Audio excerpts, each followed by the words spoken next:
आइए ईपीएफओ का पार्ट भी देखते हैं हम लोग। तो 21वां क्वेश्चन क्या है, the evolution of provincial finance in British India, a study in the provincial decentralisation of imperial finance के लेखक कौन है। यानी इसमें बुक है, बुक का नाम क्या है, the evolution of provincial finance है।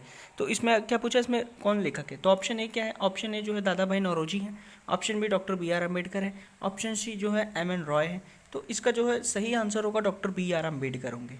कौन होंगे, doctor B R Ambedkar. Doctor B R Ambedkar की और अन्य किताबों को देखें तो उनका मूक नायक है जो 1920 में आया था, और एक भारत का राष्ट्रीय अंश 1916 में था, जाति भेद का उच्छेद 1937। तो ये इनके जो है अन्य पुस्तक थे।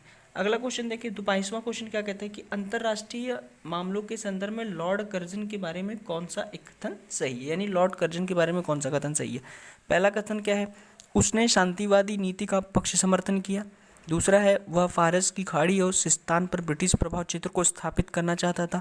तीसरा है, वह चीन के विरुद्ध इंग्लैंड और रूस को मित्र बनाना चाहता है।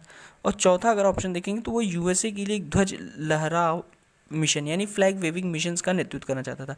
तो देखिए यूपीएससी ने जो इसका आंसर दिया था वो इसका आंसर जो है बी दिया था। यानी अगर आप देखेंगे तो इसका जो बी ऑप्शन है वो इसका करेक्ट आंसर है। यानी ये जो है लॉर्ड कर्जन के बारे में सही कहा गया है।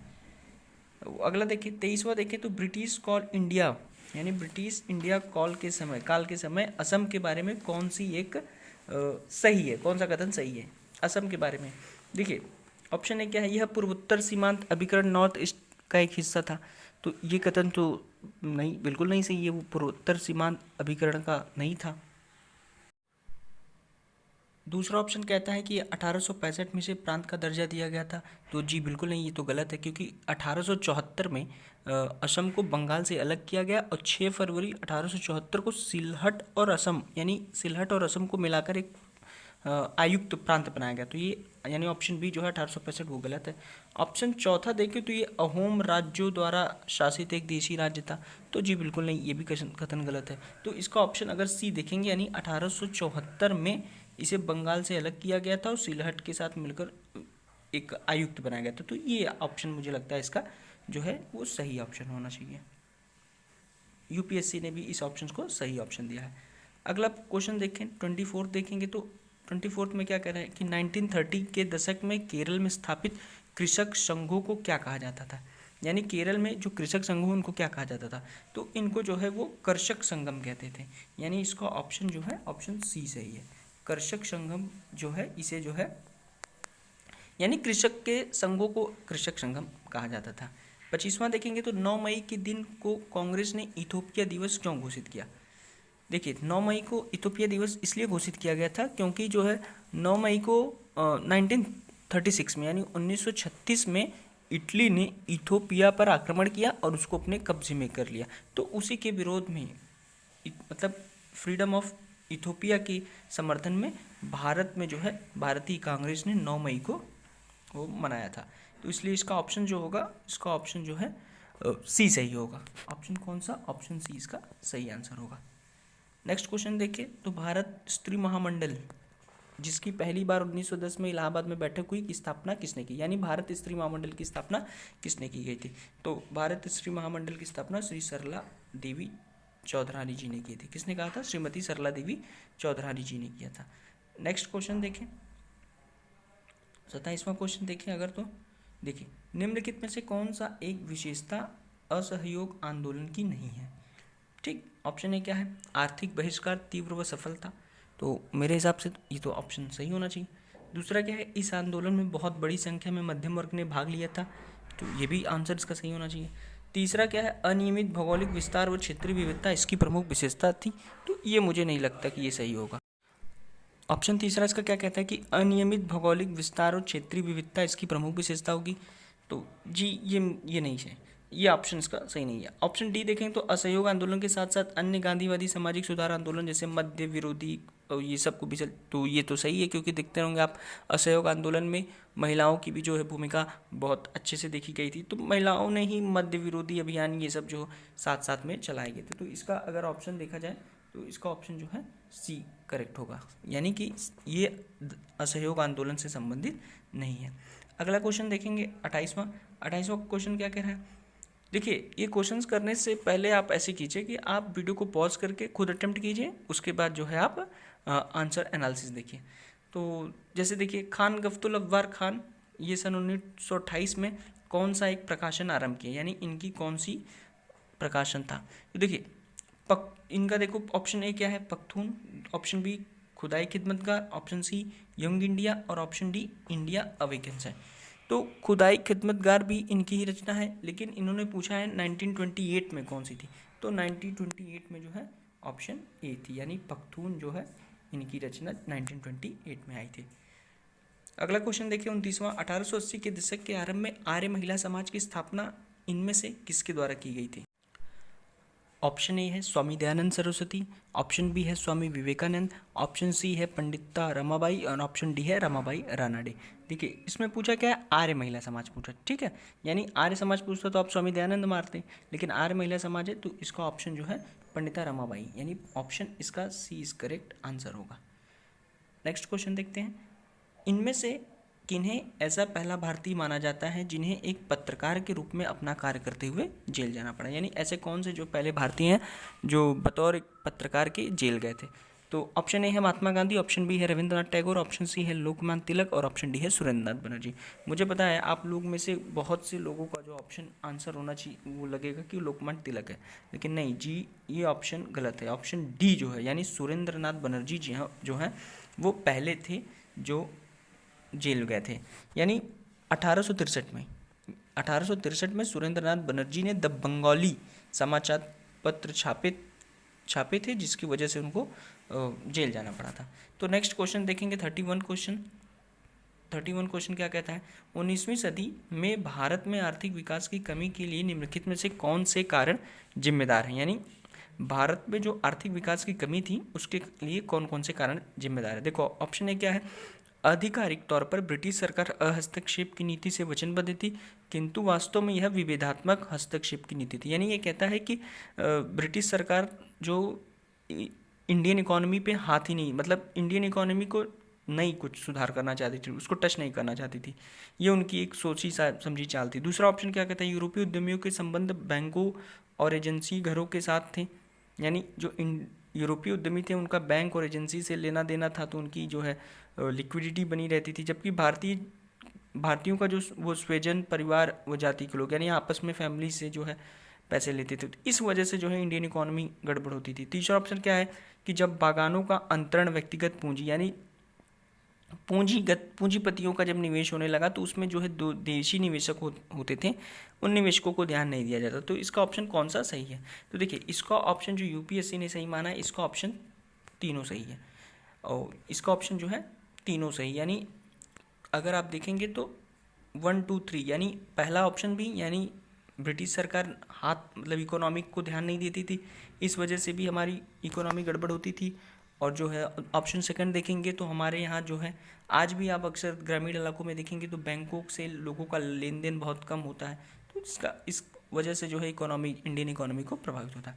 ऑप्शन चलिए क्वेश्चन 32 देखते हैं, किस समाज सुधारक की आत्मकथा जिसका शीर्षक लुकिंग बैक है 1819 के दशक में पूना में महिलाओं के लिए विद्यालय की स्थापना करने की उनके अनुभव के बारे में बताती है, यानी ऐसे कौन से समाज सुधारक हैं जिनकी बायोग्राफी क्या है, लुकिंग बैक है। देखिए ये क्वेश्चन मैंने भी देखा तो मुझे भी क्वेश्चन नहीं आ रहा था, तो देखिए इस क्वेश्चन को आप आसानी से कर सकते हैं।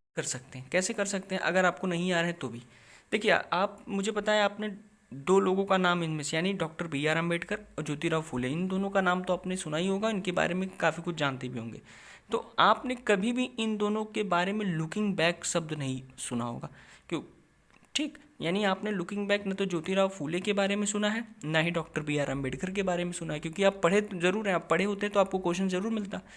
अब बचे ऑप्शन 2 ए या बी, ए क्या है धोड़ो केशव कर्वे, ऑप्शन बी क्या है KT तेलंग है। अब ये देखिए इसमें क्वेश्चन देखेंगे तो दशक में पूना में शब्द दिया, तो यानी पूना शब्द किससे संबंधित होना चाहिए, पूना शब्द जो एक मराठी आदमी यानी धोंडो केशव कर्वे से संबंधित होना चाहिए, KT तेलंग से तो नहीं होगा क्योंकि वो साउथ इंडियन थे, तो इसलिए ऑप्शन आप ए जो है इसका करेक्ट कर सकते हैं। नेक्स्ट क्वेश्चन देखें,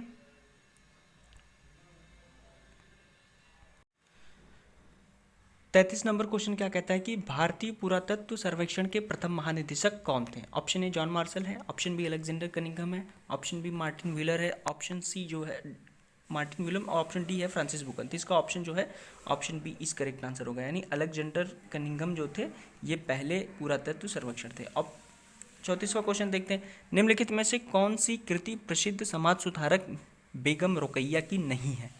यानी आपको बताना है इसमें से कौन सी, यानी 3 रचना ऐसी होंगी जो बेगम रुकैया की होगी। ऑप्शन ए अर्धांगी, ऑप्शन बी गृह, ऑप्शन सी मदर इंडिया और ऑप्शन डी क्या है सुल्तानाज ड्रीम है। तो मदर इंडिया जो है वो इनकी रचना नहीं है।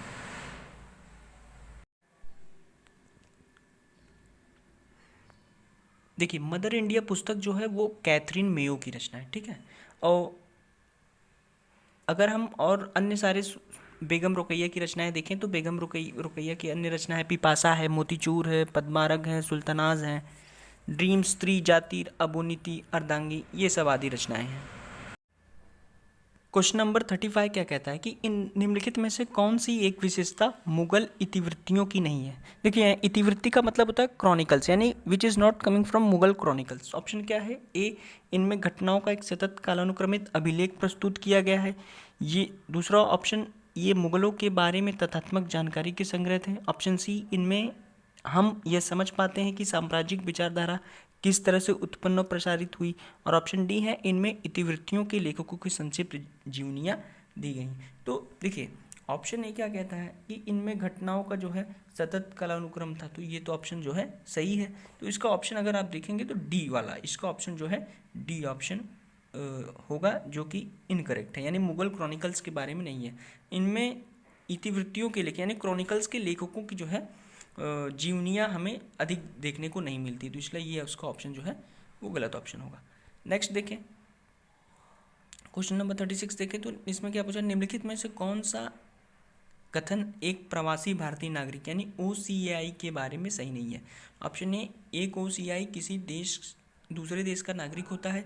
ऑप्शन बी, एक OCI के पास भारत का, OCI मतलब क्या होता है, यानी प्रवासी भारतीय नागरिक, ठीक, क्या होता है OCI का मतलब होता है प्रवासी भारतीय नागरिक।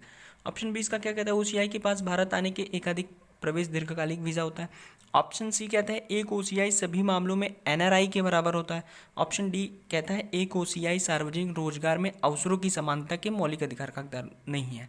देखिए एक चीज़ समझ लीजिए, OCI और NRI में क्या अंतर होता है?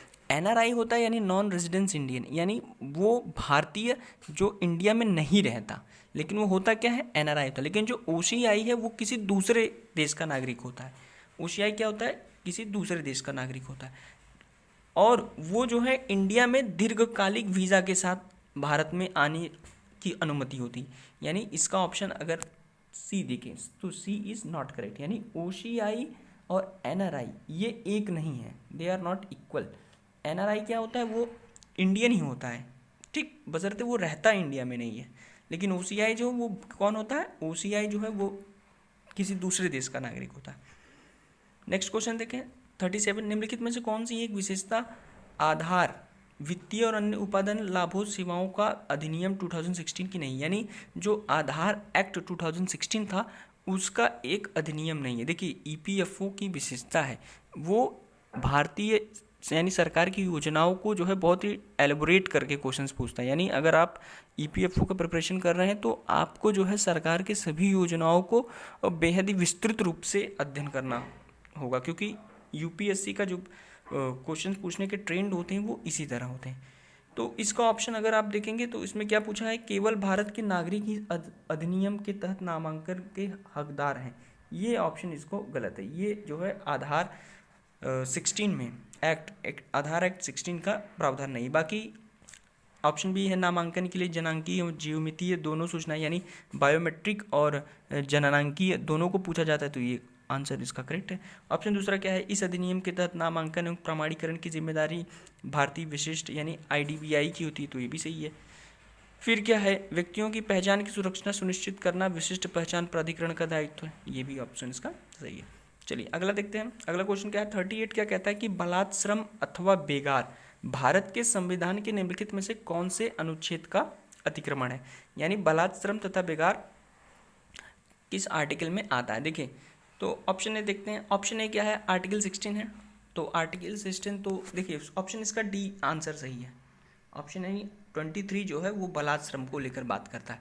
देखिए अगर आर्टिकल 16 देखें तो आर्टिकल 16 क्या है, आर्टिकल 16 जो है वो में आधार एक्ट 16 का प्रावधान नहीं। बाकी ऑप्शन बी है नामांकन के लिए जनांकीय और ज्योमितीय दोनों सूचनाएं यानी बायोमेट्रिक और जननांकीय दोनों को पूछा जाता है, तो ये आंसर इसका करेक्ट है। ऑप्शन दूसरा क्या है, इस अधिनियम के तहत नामांकन एवं प्रमाणीकरण की जिम्मेदारी भारतीय विशिष्ट यानी IDBI की होती है, तो ये भी सही है।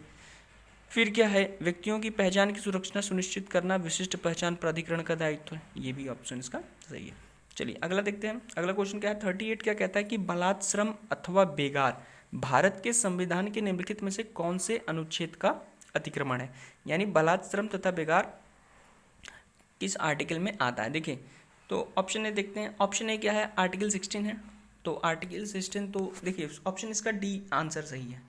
ऑप्शन है 23 जो है वो बलात् श्रम को लेकर बात करता है। देखिए अगर आर्टिकल 16 देखें तो आर्टिकल 16 क्या है, आर्टिकल 16 जो है वो ऑप्शन ए क्या है इसका, देखिए भारत का निर्वाचन आयोग है, तो भारत का इलेक्शन कमीशन क्या है वो संवैधानिक है, आर्टिकल यानी संविधान में आर्टिकल 324 में उसका वर्णन है। ऑप्शन बी क्या है, फाइनेंस कमीशन है, वित्त आयोग है, इसका भी जो है संवैधानिक निकाय है, ये भी अनुच्छेद 280 के तहत है।